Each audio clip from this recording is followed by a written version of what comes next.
गुरुदेव के जो भार्या हैं, मेरी गुरु माता है, श्री दादी जी के संग करी थी और तब यात्रा नायक के रूप से अनुभव हुआ था। आज 10 वर्ष बाद भी आज उनकी स्मृति में हम यात्रा कर पा रहे हैं। ये यात्रा पहले ही हो जानी चाहिए थी, पर कुछ कोविड के कारण नहीं हो पाया था। पर आज सतत लग रहा है कि मेरे दादी जी मेरे साथ हैं और इसी स्मृति के साथ ये पूरा कर पाया हूं।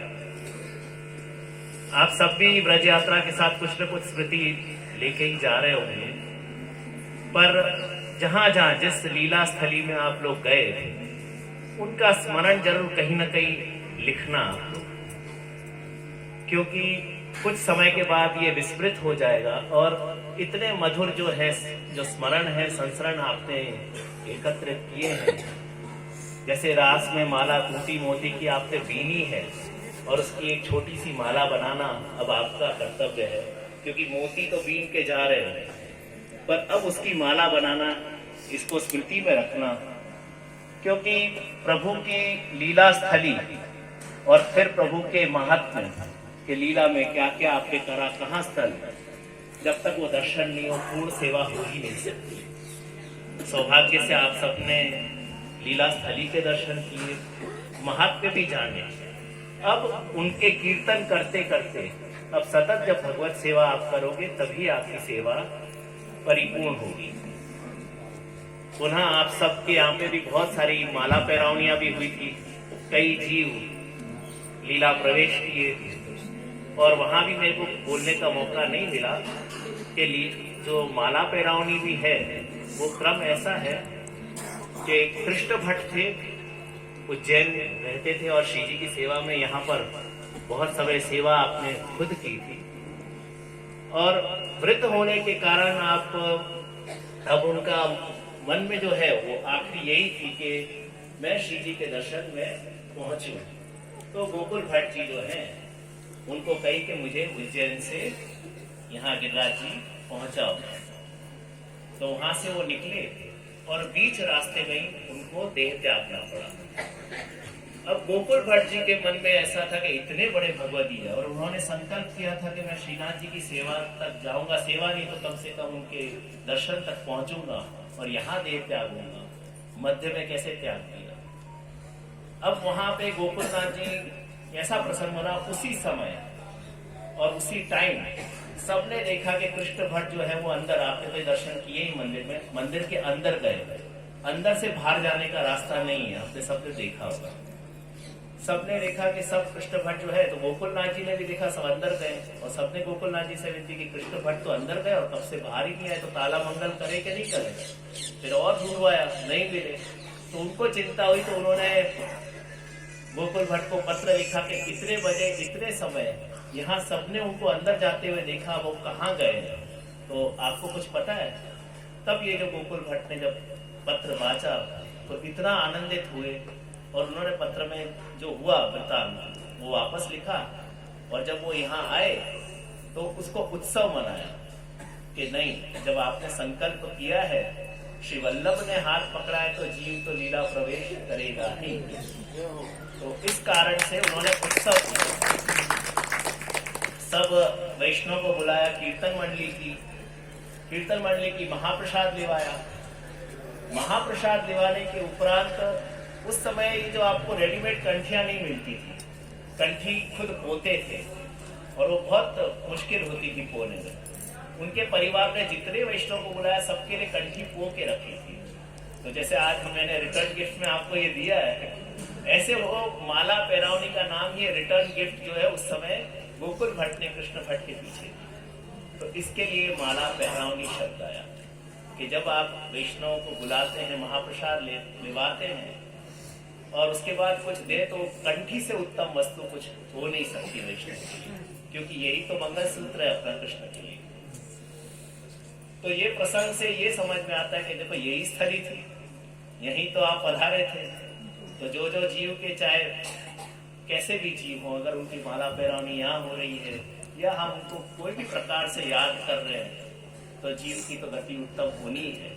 तभी हम यहाँ बैठ के उनको स्मरण कर रहे हैं और उनकी तो छोड़िए, अब हमारी भी गति उत्तम होगी अगर हम ये स्मरण करते रहे कि आना यहाँ है भैया, कब गोकुल चलोगे, कब ब्रज आओगे और कब गोपालपुरा जतिपुरा आओगे। और ये जब मन में सतत रहेगा, तभी जब कभी जीवन के कुछ पल होंगे, जब कभी आप सोचिएगा कि अंतिम पलों के अंदर भी हम कहाँ क्या सोचते हैं। अगर श्री कृष्ण शरणम मम जो सतत जाप की जो आचार्य ने आज्ञा की, श्री कृष्ण शरणम मम वदत धीरे सततम, सततम का तात्पर्य सिर्फ हर पल का भी नहीं है, केवल ऐसे समय में जब हमारी अंतिम समय होता है, हम कहीं हॉस्पिटल के बेड में या तो कहीं एकांत में होते हैं, और ऐसे कोई पल हो जहाँ सतत श्री कृष्ण शरणम मम ही चले। उससे भी बड़ा जहाँ कभी पीड़ा होती है और कुछ होता है जीवन में, कई प्रकार के आते हैं, केवल श्री कृष्ण शरणम मम का आश्रय ही ये सब जो है संसार दुख निवृत्ति करवा दे। इसी के लिए हम सतत श्री कृष्ण शरणम मम करते हैं, सतत व्रज का स्मरण करते हैं, क्योंकि ये व्रज का स्मरण करने से हमारे घर और संसार का स्मरण उस समय कम होता है। तो इसी के लिए मैं बार बार कहता हूँ श्री कृष्ण शरणम मम। और जो व्रज की हमारी जो भी छोटी छोटी हमारे संस्करण रहे होंगे, कुछ भी हमारी मेमोरी रही होगी, उसको आप जरूर लिखिएगा, लिख के सदा याद करिएगा। कभी ऐसे भी पल आते हैं जहाँ ऐसे स्मरण करने से भी कई दुख निवृत्त हो जाते हैं। तो पुनः मैं आप सबको बुरी आशीर्वाद के साथ आपको खूब बधाई देता हूँ। सबने सुंदर ब्रज यात्रा संपूर्ण की है, और पुनः मैं अपने हेलो नहीं आती है, दूसरा माइक दे। हेलो माइक दे। पुनः मैं सुनाई दे रहा कैसा आज मैं मेरे दादी की जो सरोजनी प्रथमेश है, उनको साक्षात दंडवत प्रणाम करता हूँ, जिनकी कृपा से ये व्रज यात्रा संपन्न हुई है। मेरे बड़े अत्ता जी नित्य लीला श्री लीला बेटी जी, जो प्रथमेश जी के बड़े बेटी जी हैं, आप भी आपके ही संस्मरण में ये यात्रा पुनः की गई, तो उनको भी मैं दंडवत करता हूँ। और मेरे गुरुदेव श्री रणछोड़ाचार्य जी प्रथमेश जी को भी मैं दंडवत करता हूँ, और आप सबको भी खूब बधाई देते हुए यात्रा की संपन्न की घोषणा करता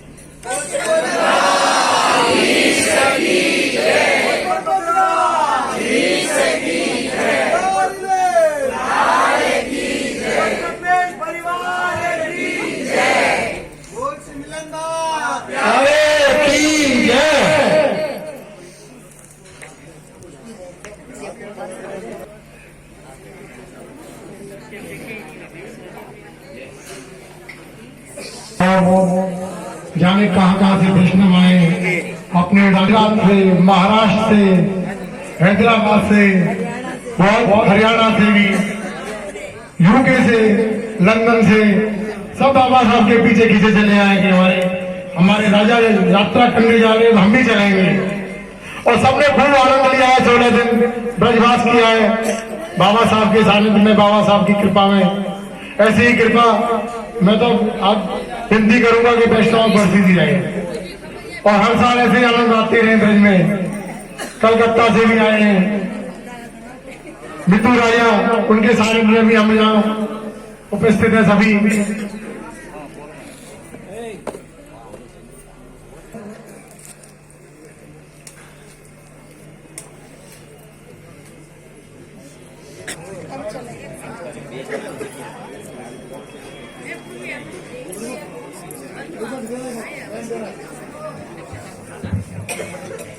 डोगर भैया, जीतो भैया, दोनों बाबा के संग में आशीर्वाद प्राप्त